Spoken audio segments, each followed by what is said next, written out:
Welcome to another episode of Amsterdam Talk, the show where we talk about everything. This is Amsterdam Talk Season 3, Episode 16. And tonight, I bring to you an engaging podcasting guest, blogger, best-selling author on emotional mastery, the emotions doctor. Dr. Ed, I don't know if I pronounced your name wrong. Daube. Daube. Dr. There you Ed Daube, go. how you doing tonight? I'm doing great, thank you. Glad to be here. Thanks for having me. No, thank you for being here. That we was able to reschedule two times for this. Not a problem. Stuff happens. Yes, I'm happy for you to be here. So before we get started, tell us a little bit about yourself. Well, I'm retired after 32 years with the California Youth Authority in California, as I said, and I was a senior psychologist supervisor there. And I was working with young women who had histories of multiple abuse. And my job was to help them learn how to deal with emotions effectively rather than hurt themselves or hurt others. The challenge was that I didn't have the language to do that because I came out of graduate school and they were barely out of high school, if that. And so it was hard for me to communicate with them.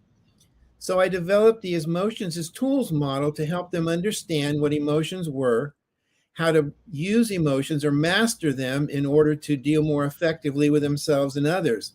The other challenge I had, Rod, is I had to deal with emotionally jaded staff, correctional staff, who didn't want to deal with emotions at all because they were messy, and they are.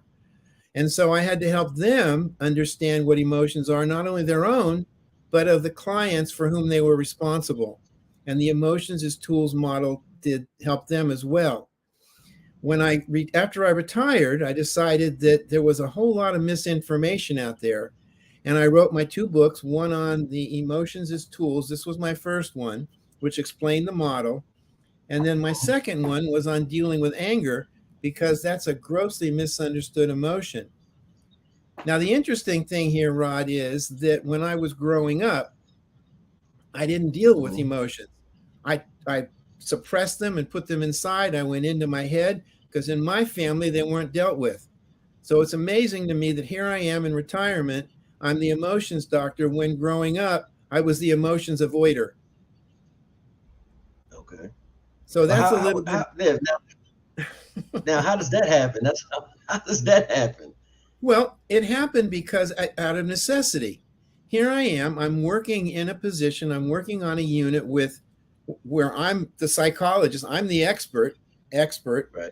and I had to learn how to deal with emotions, my own and others. Otherwise, I wouldn't have been effective, and I would have had to quit my job. So I did it out of necessity. Now, when I teach people or when I do talks, I use a lot of analogy. Emotions as tool is an analogy. And that helps me to cross the barrier of communication. I could talk to staff about the tools that they use, like handcuffs or batons or a mace. They could understand tools. And I could go from the idea of tools to the idea of emotions as tools. Right. When I spoke with the young women, they understood cell phones and they understood remotes, TV remotes. I could go from the idea of a tool with which they were familiar to that which they were not familiar, which was the concept of emotions. So I could cross that divide using an example or an analogy. Right. Okay, so that's what you use to do. So like, how would you explain that? Using the analogy as far as from like handcuffs and mace to what you said, cell phones or things of that nature. Well, I did it this way. I would go to either the young women or I would go to, say, a correctional officer. And I would say, okay, I've heard you tell me you don't like emotions because these women they're all over the place emotionally. So let me explain to you that emotions are simply tools. They provide a function and they do certain things. Mm-hmm. It's the same way as you, the correctional officer, have to learn how to use handcuffs, how to use your baton, all of that. Mm-hmm. Once you learn what the tool is, then you can learn how to use it. Now, what emotions are, we're all born with emotions. There are 5 primary emotions. There's mad, sad, glad, fear, disgust, and surprise. Some lists are longer, some are less, but those are the basic 5. And Okay. what they do is they enable us to interact with our environment. When we go back to when we lived in caves, we didn't have sharp teeth and we didn't have claws. What we had was our brain.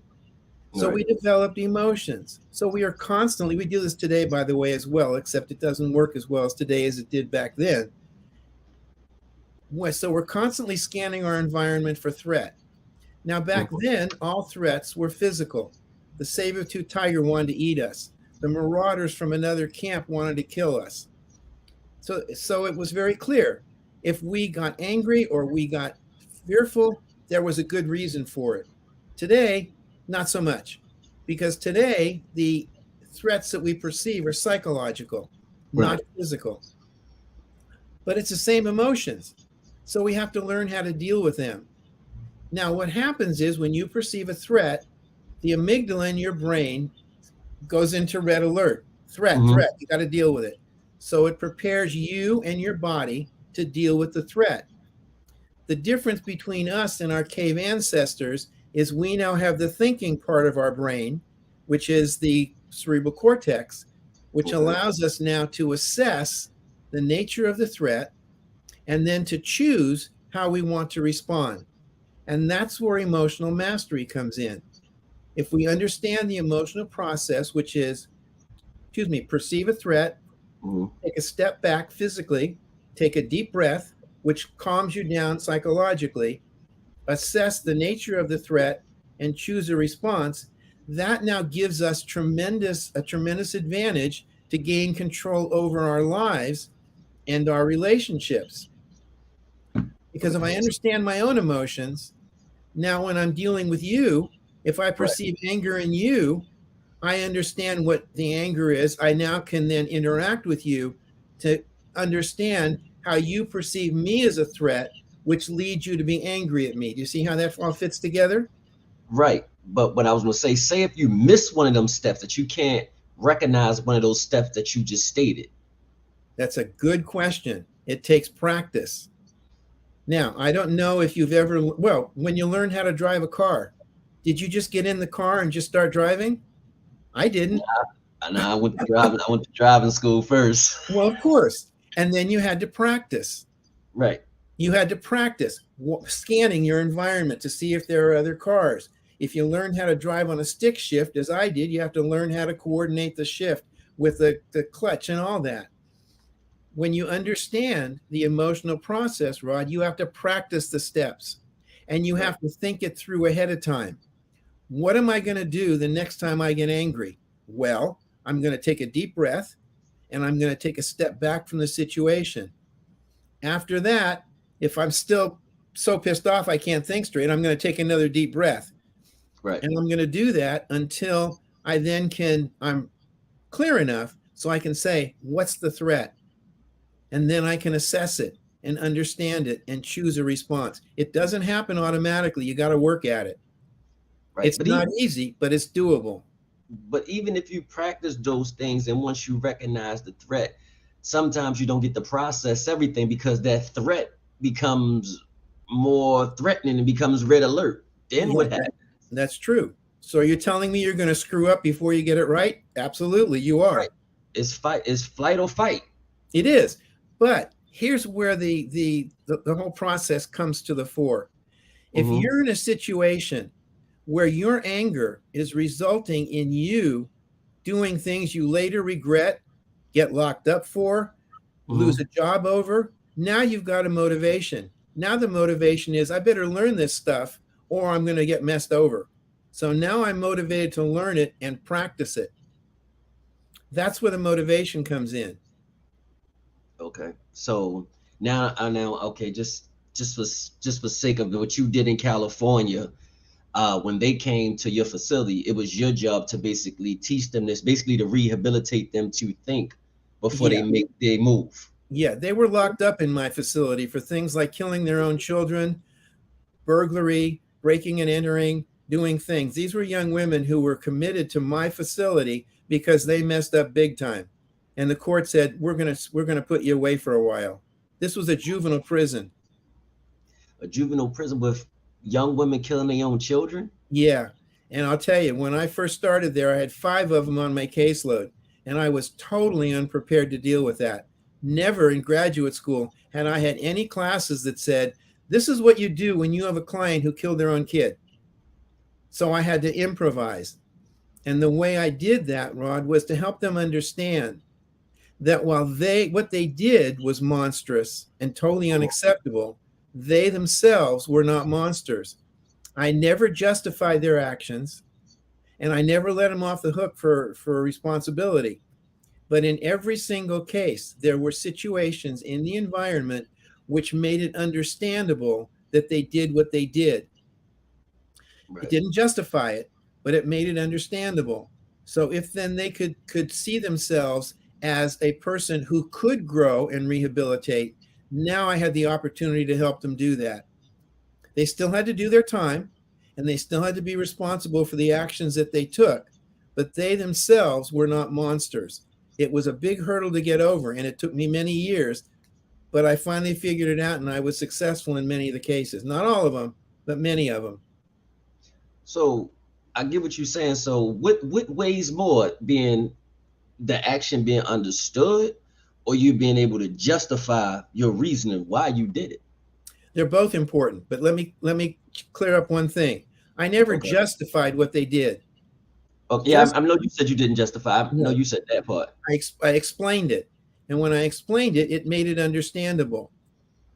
The other thing that I understood is a basic rule of behavior for all people, and that is everybody in every situation does the best they can given their skill sets and their understanding of the situation. Right.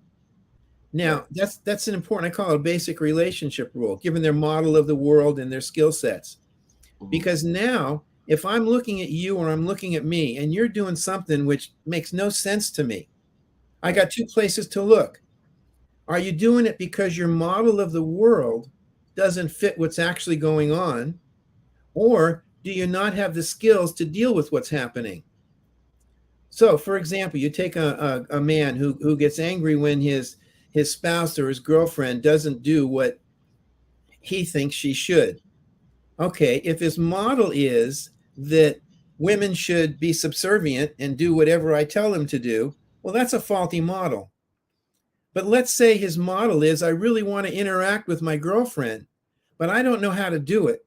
I don't have the skills. So if I don't get what I want, I'm going to go quickly to anger because anger works. Now it's a skill set issue.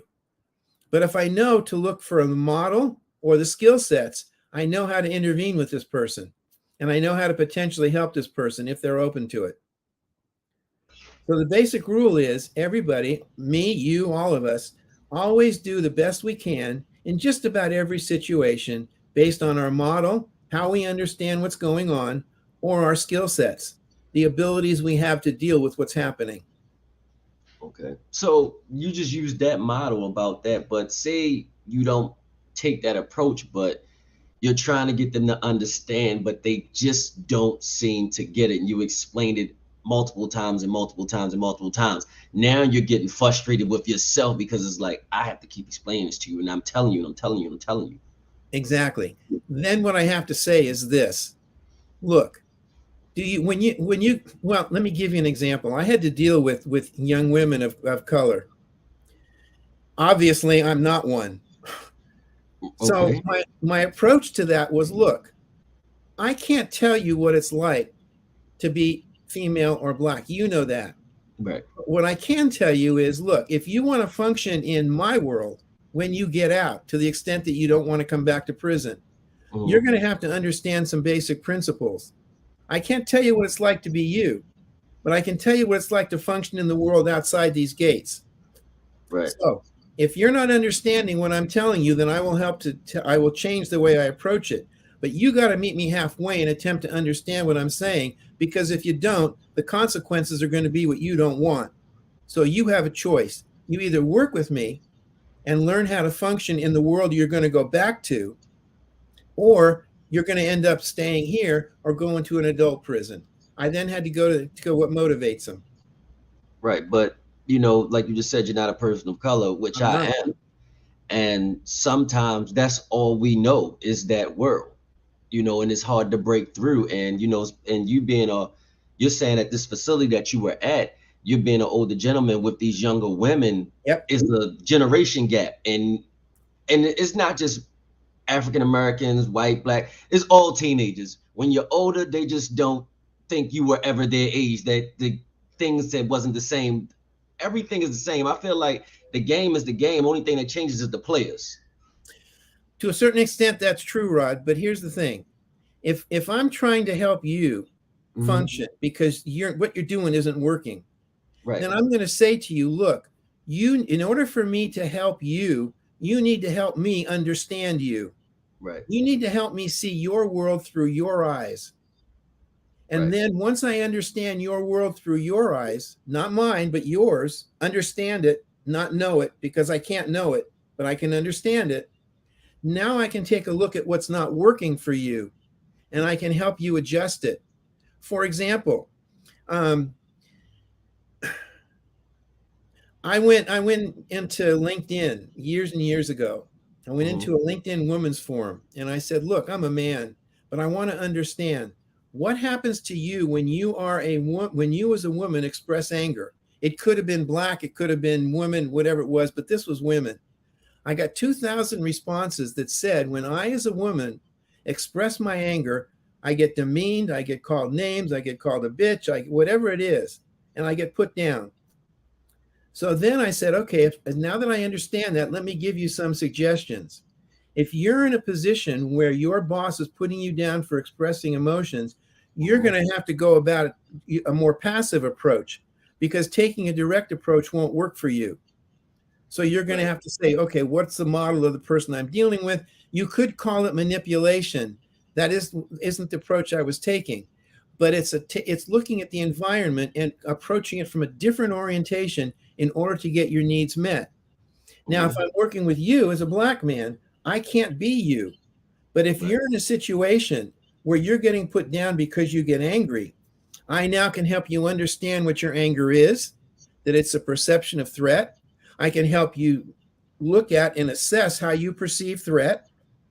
Once you perceive threat, I can help you look at what are your options for dealing with that threat, if indeed it exists, because there's always options. So once I do that, now I'm not being you, but I'm helping you function better in your environment as you, using your emotions as tools. Does that make sense? Makes a lot of sense.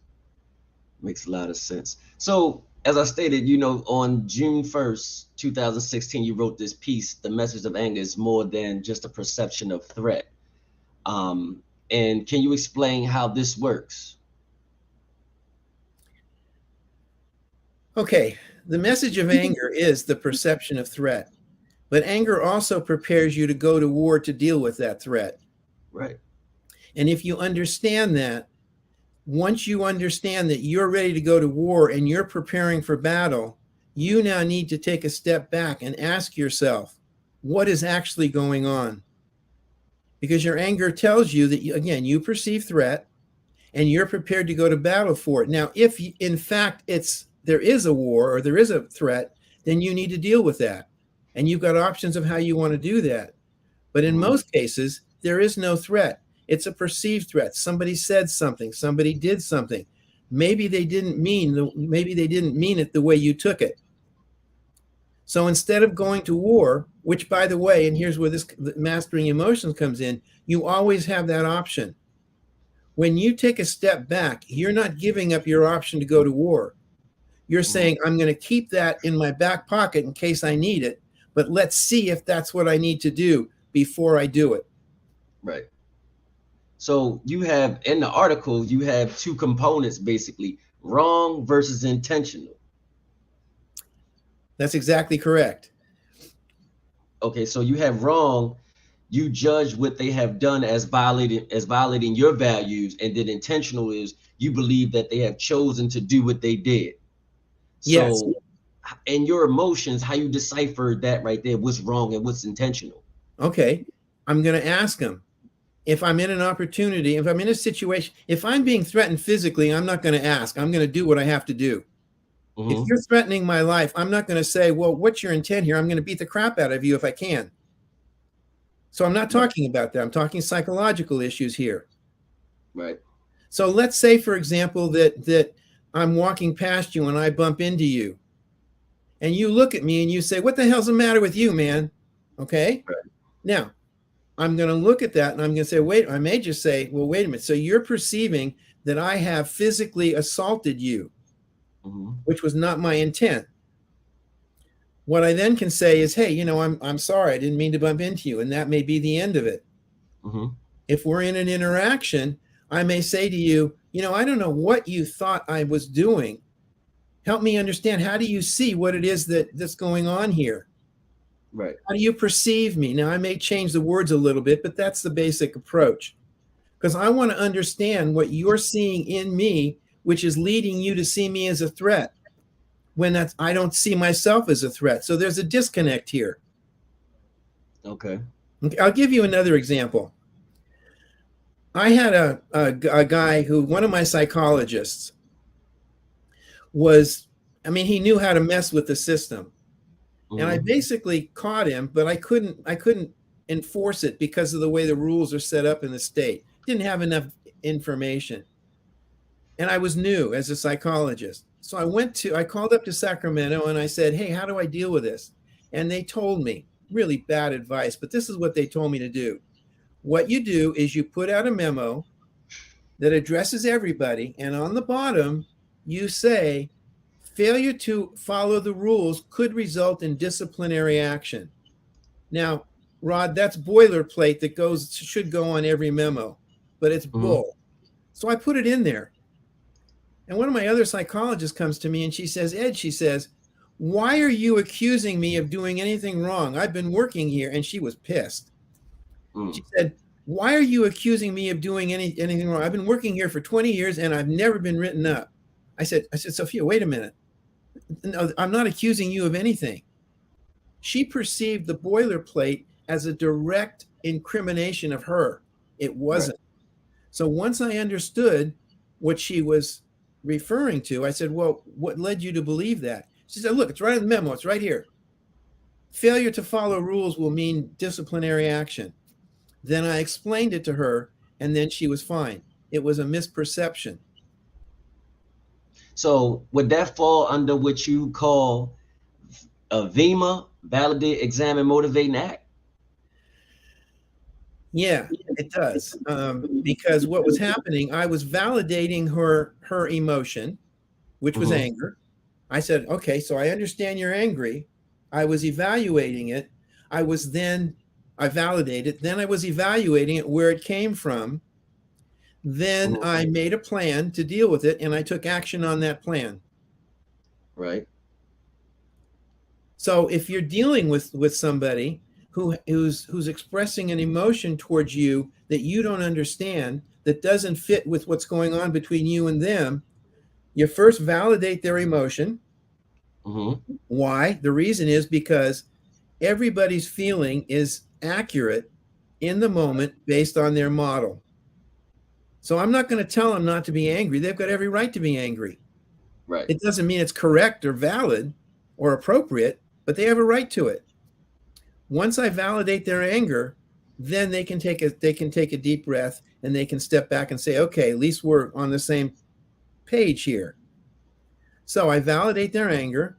Then I'm going to evaluate what's going on between us. I'm going to find out what's happening. I'm going to assess. Then I'm going to make a plan to interact with them, and I'm going to carry it out. I'm going to act. But before I do that, I have to take a step back physically to create space between them and me. Right. Then I have to take a deep breath, which lowers my arousal, not necessarily theirs.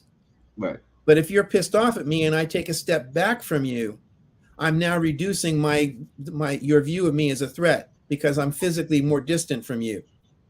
Then I can ask, what's going on, Rod? What is it that you're so pissed off about? What did I do? What do you perceive me as having done? Right. And when I do that, now what I'm doing is I'm saying to you, okay, I recognize your anger. I'm validating it. I don't know if it's appropriate or not. I'm not saying that, but I'm implying it. So Hmm. help me understand what it is that's happening here. Well, you did such and such and such yet. Oh, I did. And I apologize for that, but that's not what I meant. Or, yeah, I did. But what I was doing is I was trying to express to you that what you did to me, I didn't like. It violated a boundary. It violated a rule. So let's talk about that. We don't need to go to war here. Let's understand each other. Me understanding you and you understanding me. But then you have some people that just don't want to understand you. Then how do you get through that? Sometimes you have to walk away. Okay. I mean, you're not going to be able to deal with everybody. Right. I mean, we may have to say, look, we're going to have to agree to disagree here because our emotions are so high at this point, we're not going to get anywhere. Can we come back to it later? Okay. Or I might have to say, you know what, in my own mind, I just can't deal with you. You're not Right. open to me. You're not talking to me. You're just pissed off. I need to get out of here. I'll see you later. Because sometimes you Gotcha. have to be willing to walk away. Right, which is true. Now, in the article, you cannot not communicate. You Oh, spoke about with if we're dealing with issues involving emotions or complex issues, the process becomes more complicated. And I'm going to use your example that you wrote, and you can break it down for us. You said an example. Think about the last time you sent a text or an email, thinking that you were being very clear, only to have the person to whom you sent this electronic message to get upset because they misinterpret the message being received. Now, for you answer the first thing, I feel like when you send text messages, people try to read tone in that. You can't read tone through words. you can't. So, but you said there's several different layers about that. Well, here's the thing. When I say you cannot not communicate, what I'm Right. saying is everything that you do communicates something to somebody else. Right. Your body language, your tone of your voice, the Hmm. words that you use or you don't use. So, what I'm saying here, when it comes to things like texts, Right. because you only have the written word, you need to really think through what it is you're saying before you push send. If it's important to you, you need to Right. say, how might that other person interpret what it is that I am communicating? You've got to attempt to get out of yourself and put yourself in their shoes if it's an important text. Right. And that's really all that I'm saying, because if you understand that you're always communicating with text, you don't have a whole bunch of information. All you Right. have is what's written. And if that what's written is inadequate or easily misunderstood, your text isn't going to get the result that you want. Does that make sense? Makes a lot of sense because you have a person on the opposite end, the recipient, trying to decode it. Yes, that's exactly correct. For the longest time, I wouldn't use text because I didn't like it. Everything I do has always been as a communicator in terms of how my tone of voice, how I'm perceived, my body language. And in text, you got none of that. Right. So, but I mean, I use text now, but I'm careful in terms of what I say and how I say it. I mean, Right. if it's important, if I'm texting my daughter, it doesn't matter. If she misunderstands, she'll tell me and we'll deal with it. But if it's somebody that I don't know well, I need to be real careful with text. Right. And also you have in here, you when you try to use humor in it, like using emojis or whatever. Exactly. Humor is a real. You have to be real careful with it because it's very easily misunderstood. Right. So when you use humor, you have to be careful. You can use it, and it's often effective, but you've got to be real careful. And when you use humor, a joke or an emoji, you need to make sure that what is being heard is what you're saying, because there can be a disconnect. Got you. I totally get you. Where as though it's like your actions speak loudly, but you can't hear what that person's really saying. Right. Or if your actions speak louder than words, you as the communicator need to be very much aware of what you're communicating with your body language to the person receiving that communication. Okay. And So it takes practice. right, so that takes practice with that, but so you communicating, and then you get these words, and you're going through. We're still in the texting age, so you're getting these words, and it automatically makes a person want to shut down a conversation. Whereas though somebody uses SMH, or they just start taking too long to text you back in the conversation. Like, how do you supposed to deal with that in that nature? Like, you want to shut it down because they're taking too long, like, to return your message. Yep. How important is the message? If it's very important, then you're going to have to take the next step. You're going to have to be responsible for that. And what I mean by that is if the response you get back is not what you expect, then you may have to take the next step. And if it's important, you might have to say, it's important to me to be able to communicate with you. It seems to me like that communication has hit a roadblock. Can you explain to me what's going on? Did I say something? Did I do something? Please help me understand what's going on, because I want to be able to interact with you. And the only medium we have for doing that right now is texting, however inadequate that is. Right. So the prevailing wisdom is, I'll meet you halfway. And that's fine, as long as both of you are on the same page in the same context. If we're not, I'm going to have to meet you maybe 3/4 of the way, or I'm going to have to go all the way over to your side and understand it from your point of view in order to bring you back into the context so that we can meet halfway. Okay.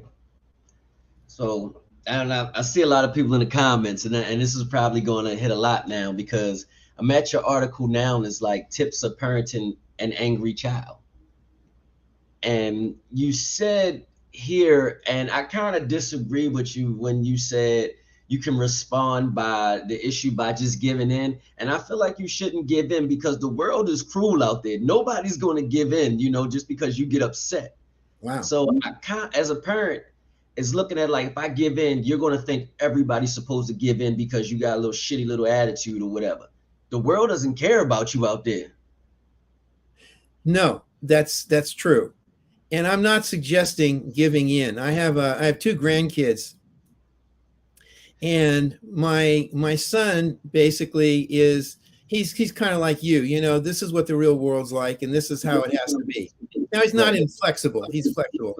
My daughter-in-law is a little bit more towards kind of giving in to the kid and talking to the kid, all of which is good. Now, they've got a nice balance, so I'm not being critical here, but you need a balance. And what you have to decide is to pick your battles. Right. Because if you're constantly going head to head with this kid, you're going to raise a kid who's going to be resentful. Right. So you're going to have to pick and choose. Now, I'm not sure how this will work if I can convey it on video, but if I want to get you back to that corner right behind me. Okay. And we're facing each other. Your back is to the corner. Now, understand, it's in your best interest and my best interest to be in that corner. Right. With me here? Okay. I have 2 options. If I'm stronger than you, I can push you into that corner. Right. And you'll be in the corner, and understand it's in your interest and my interest for you to be there, but you don't recognize that yet. Right. So when I push you in the corner, you're going to be pissed off at me for pushing you in the corner. Right. But let's take a different model. Again, our hands are interlocked, and I'm backing up, and you're pushing me in the corner, but I'm guiding. You with me here? Right. We're going to get back to the corner, but you're not going to be pissed off at me because you pushed me in the corner. Right. I guided you there, but you Right. pushed me into the corner. Now, when you've got an angry kid, you may have to guide that kid to understand what's going on. But the first thing you need to understand is they've got a right to be angry. And they've got a right to be angry, and the anger tells you they perceive a threat. It might be a threat to the fact that they can't go outside. You're telling them something different than they want. You won't give them the toy. You won't let them eat what they want. I don't know what the threat is.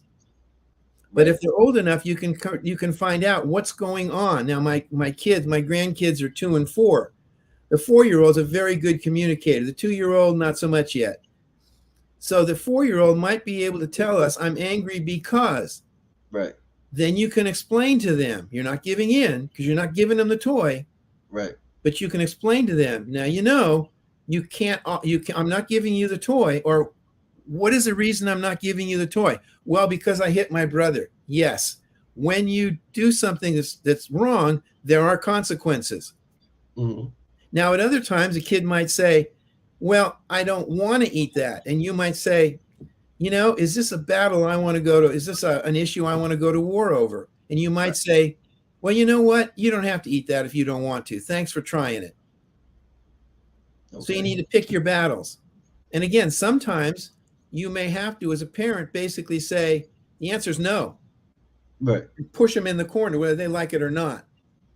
But at other times, something psychological. That's basically distracting them where you still guiding them where you want them to go. Yeah, that's exactly correct. And you're explaining as you go on and so forth. But you got to pick your battles, Rod. And again, sometimes you just have to say no. Now, the interesting thing is, my wife was much better at this than I was. Right. I was much better. I would often say to my students, and I teach at the university, and I would have in one of the classes I taught, I would have one evening where they could bring in whatever issue they wanted. Mm-hmm. And then I would respond to that. And two things happen. First of all, I would tell them, I am much better with your kids than I am with my own. Why? Because with my own, because of the way I think, I would overthink it. My wife, fortunately, wasn't burdened with that. She just knew what had to be done and she did it. I mean, I could too, but different process. The other thing that would happen is they would say to me, well, geez, doctor, you answered that question in about a second and a half. That must mean it's not really very important. No, I can do that because I have a neural network that when you ask a question, it's already bouncing around in my head and I can come up with an answer because of my experience. That doesn't mean it's either an easy issue or easy for you. You're going to have to work at it. I've already been through it. Got you. But the one thing where you threw me off when you said my grandkids, because from the parent to the grandparents, it's totally different. So I'm pretty sure you can sit down with your son and he's like, nah, Dad, you were totally different than what you are towards my kids. Is a difference that way. It's different like that. Yes, there is. And I love the difference. I can spoil my grandkids and let my son deal with it. Hey, I definitely understand that very well. So, because we almost out of town, but definitely I have some more. So you have jealousy and envy. They're not the same. They're not the same. Okay, so how do you figure out what's the thin line between the jealousy and envy? Envy says, I don't have what you want, and I'm envious of you. Jealousy, I'm trying to remember what it was that I said in the article. I don't deal with the two emotions quickly. Do you remember what I said in the article? Yeah, I have it right here. It's basically said with jealousy, if you believe that your relationship with your significant other is threatened because your significant other is attracted to a person with whom they're interacting, then most likely you are experiencing jealousy. And as far as envy, you have the emotion you have experienced is envy. The core message of envy is I want what you have.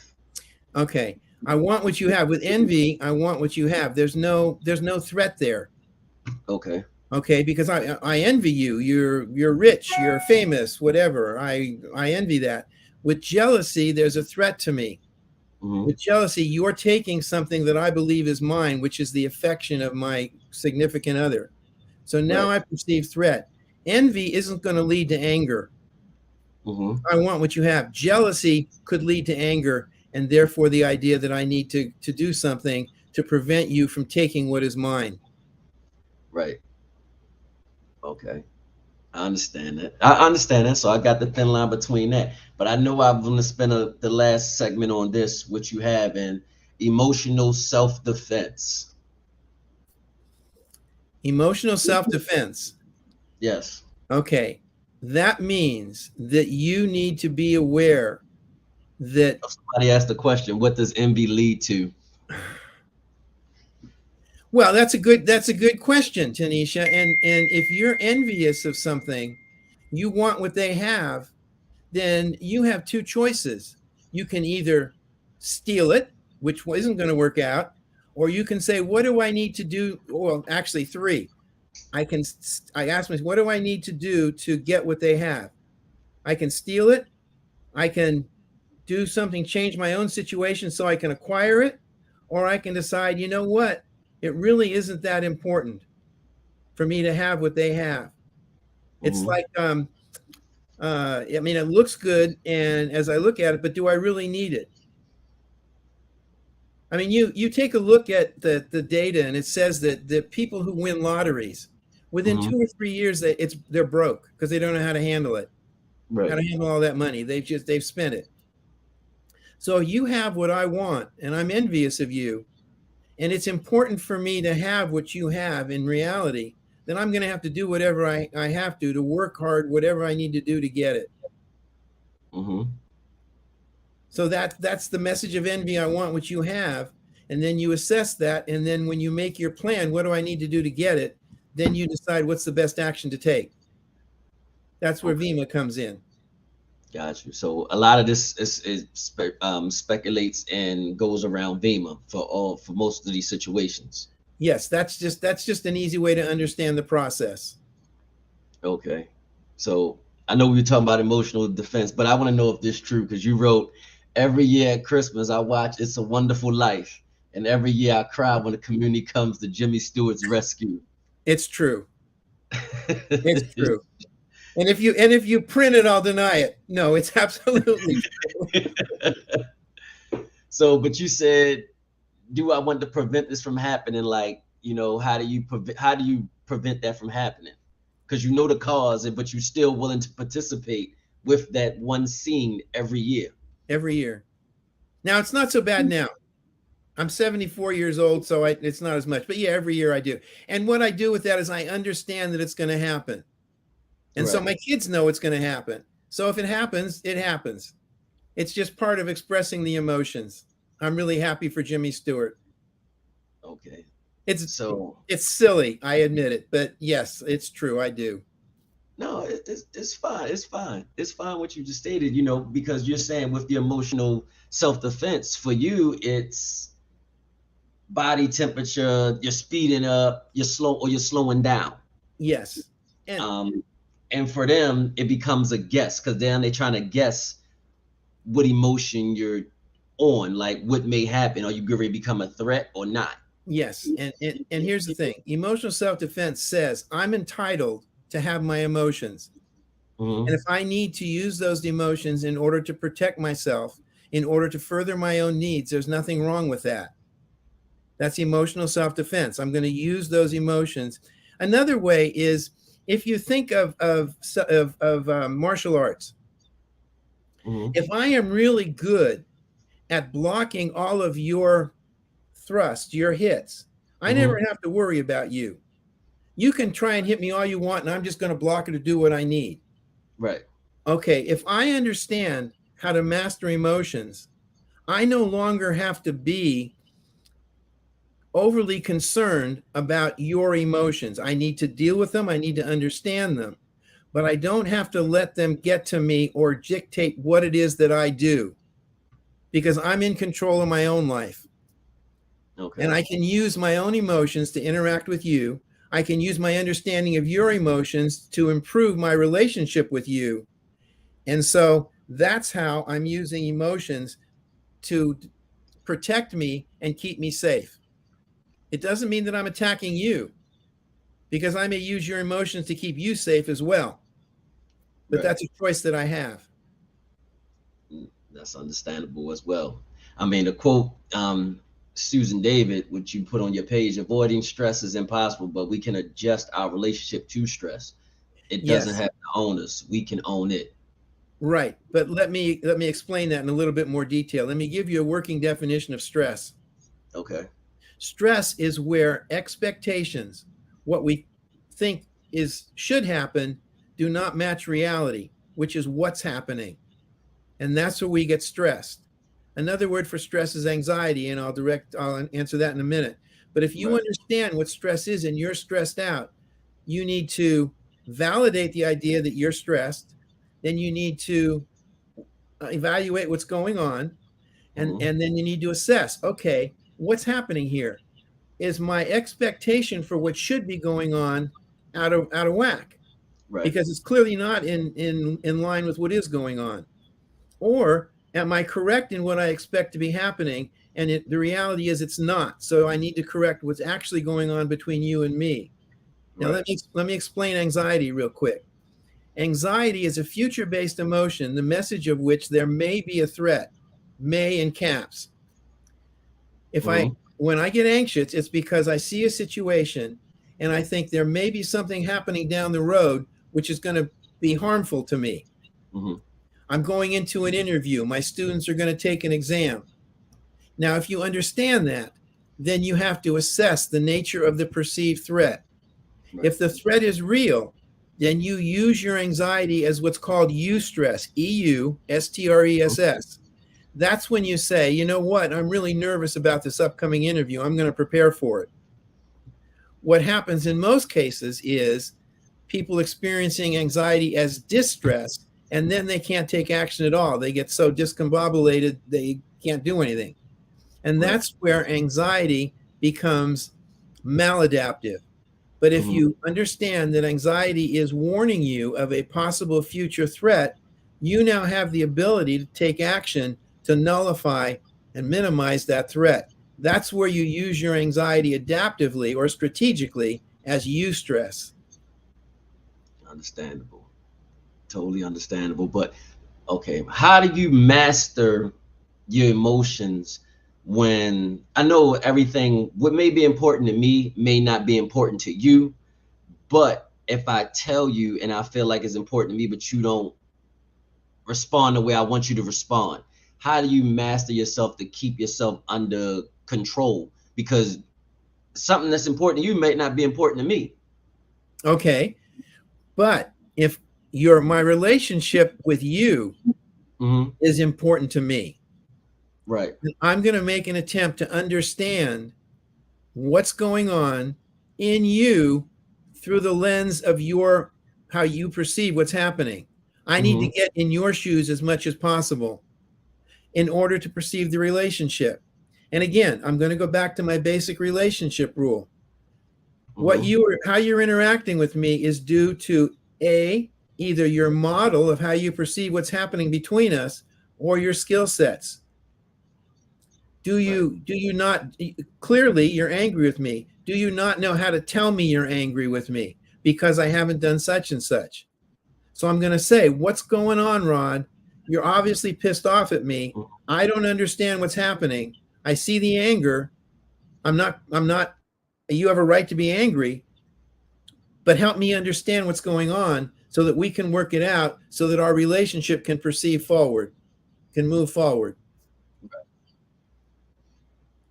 If the relationship's not important, if we're in a grocery store and you're pissed off at me and I'm never going to see you anymore, I'm just going to walk away. Okay. That makes sense.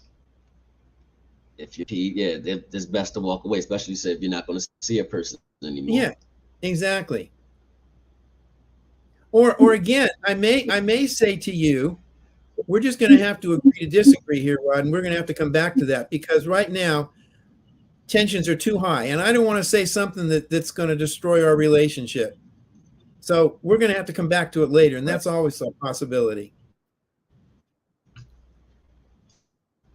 So if you never make it back to it and they just hold it in and they just bottled it in until I guess a serious moment comes up and then they just let it all out.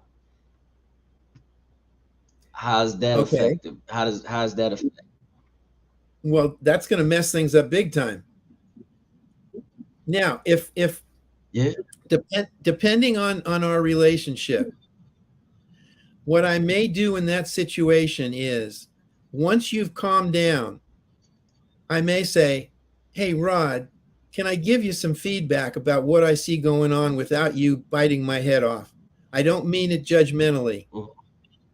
And then you might say, well, I don't know if I want to hear that. But if you say, yeah, okay, then I'm going to say, now I want you to understand I'm not judging here. This is what I see going on. When Mm-hmm. something happens with you, you get angry and it leads to a blow up, and that's causing people to see you as somebody who needs to be avoided, which is not something I think you want. And you're going to say, yeah, it sucks, Right. whatnot. And that I might approach it that way, not at the moment, but later on. And I'm going to ask your permission before I give you feedback. Because if I give you feedback without your permission, A, you're going to see me as being judgmental, and you're going to see me as being intrusive, and you're going to say it's none of your goddamn business. Right. So I'm going to ask you first. If you give me permission, then I'll share my views with you. And I will share, these are my views. Doesn't necessarily mean what's going on with you because I don't know, but this is my perception. Now, you can't be angry at me for my perception because I've already told you it's my perception. Right. Right. You can't be because, yeah, it's your perception. Yeah, you can't be angry at somebody. No. So I'm going to ask your permission. And if you give it to me, then we can talk. So you should always start off with, can I have your permission to ask you this? So do you know what's get ready to go, how this may go? Yes. Now, Wanda just asked, that's true in a perfect world. What exactly is the issue that you have, Wanda, that you're concerned about?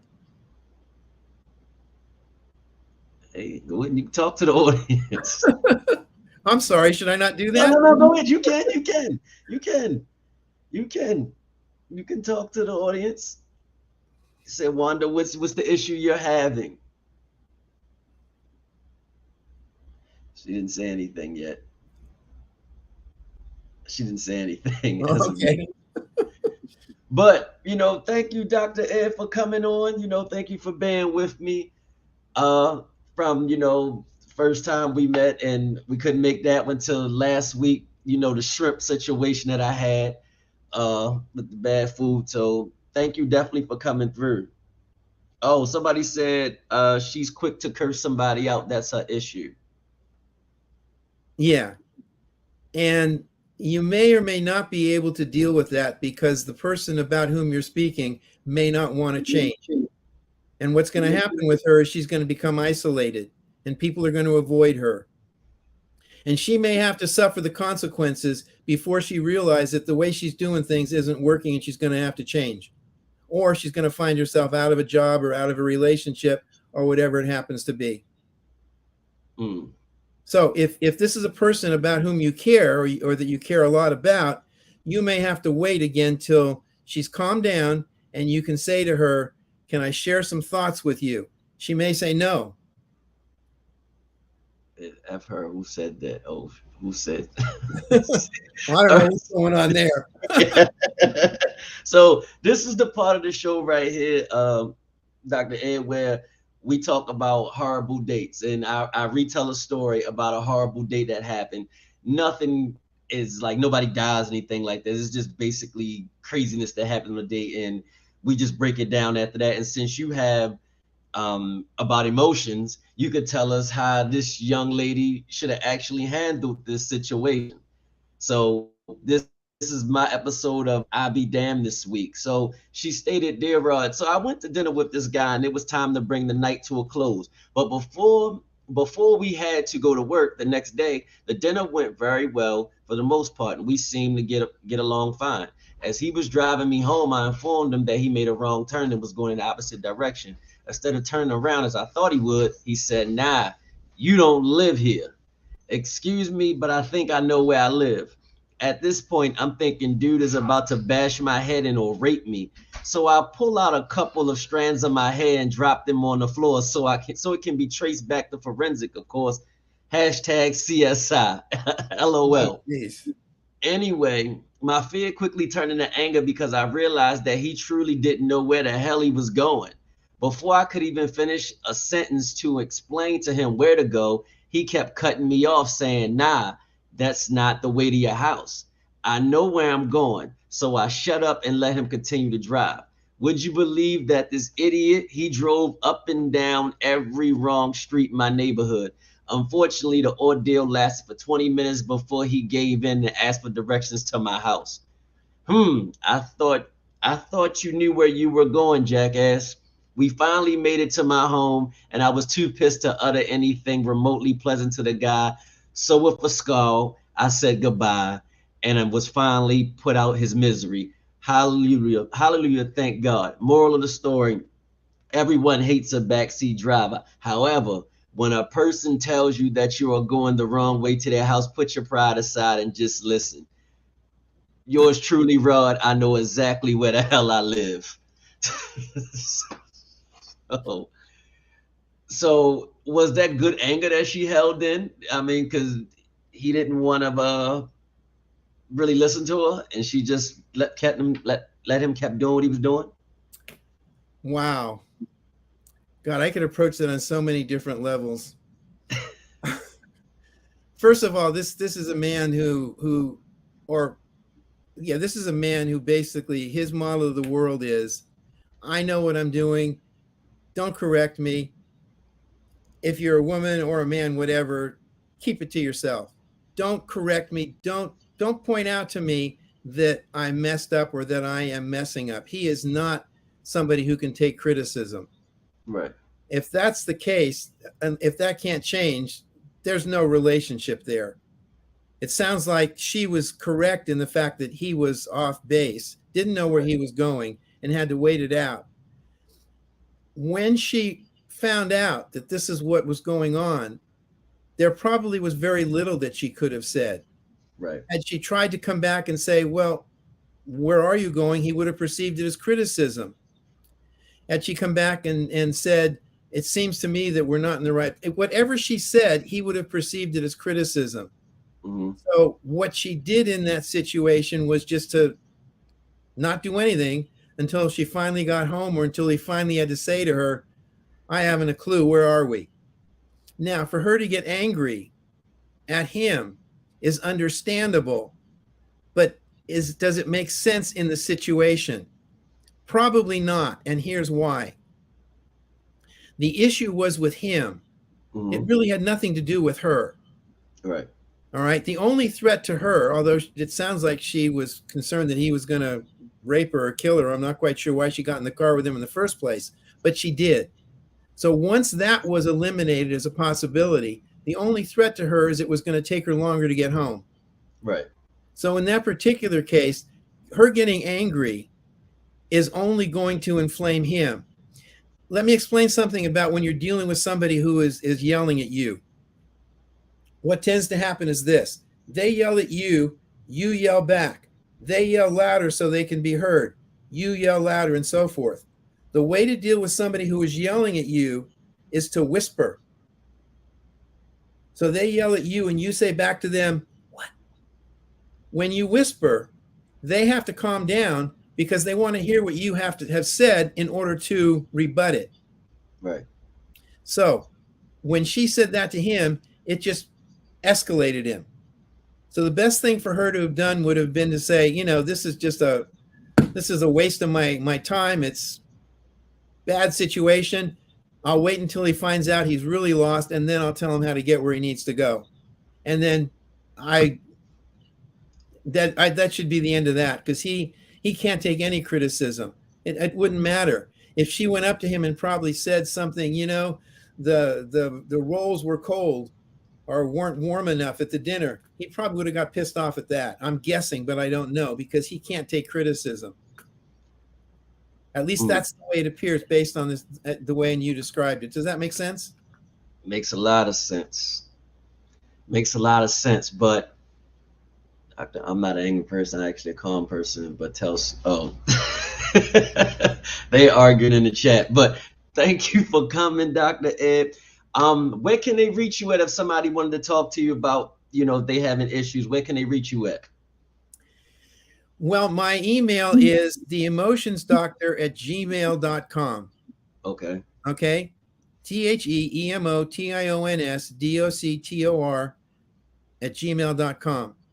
Right. Now, I probably can't answer responses directly, but right. I can certainly respond through a post on my blog, that kind of thing. If I can respond directly, I will respond, but I can't guarantee that, because issues can get real complicated real fast, if that makes sense. Got you. Yeah, but we just put it up, theemotionsdoctor.com, for the blog. Yes, and I would go there first. Now, when they go there, there is an index tab in the upper left-hand corner of the home page. Mm-hmm. You'll see on the home page that you can click on blog and go to the current posting. But if they go to the index tab, it'll drop down and it will give them access to all of my 225 plus articles by category, anger, relationships, and so forth. When they click on that category, it will give them access to all of the posts, and they can go directly to the post by title. There is a ton of useful information on there, and it's free, and there's no login. Okay. And more likely than not, they can answer whatever question they have in general from the blog. But if they can't, then send me an email, and if I can answer directly, I will. If not, I'll do a blog post on it. Got you. Well, like I said, thank you for coming, and it was great having you. And anytime you want to come back, you're always welcome back. Well, thank you. I was going to say, anytime you want me back to continue this has been fun. I'll be more than willing to come back and we can continue the conversation. Okay. Okay, that's fine.